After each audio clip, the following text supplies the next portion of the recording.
Hello viewers, welcome to my channel history of Uttam. আজকে আমরা জানব 18 আগস্টের 3টি ঐতিহাসিক ও গুরুত্বপূর্ণ ঘটনা সম্পর্কে। চলুন শুরু করা যাক। 1920 যুক্তরাষ্ট্রে নারীদের ভোটাধিকার নিশ্চিত হওয়ার পথ খুলে যায়। টেনেসি 19তম সংশোধনী অনুমোদন করায় যুক্তরাষ্ট্রে নারীদের ভোটাধিকার সাংবিধানিকভাবে নিশ্চিত হয়। দ্বিতীয় ঘটনা 1590 রুয়ানা কলোনি রহস্য। জন হোয়াইট ফিরে এসে দেখেন পুরো ইংরেজ বসতি উদাও।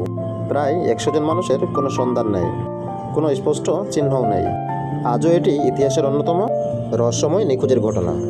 সর্বশেষ ঘটনাটি হলো 1976 সোভিয়েত মহাকাশযান লুনা 24 চাঁদে সফল অবতরণ করে। লুনা 24 চাঁদে সফলভাবে অবতরণ করে। সোভিয়েত মহাকাশযান লুনা 24 চাঁদে অবতরণ করে এবং সেখানে মাটির নমুনা পৃথিবীতে নিয়ে আসে। এরকম আরও ঐতিহাসিক ও চমকপ্রদ ঘটনা জানতে ফলো করুন হিস্ট্রি অফ উত্তম। এবং আজকের কোন ঘটনাটি আপনাকে ভালো লেগেছে জানিয়ে দিন কমেন্ট বক্সে।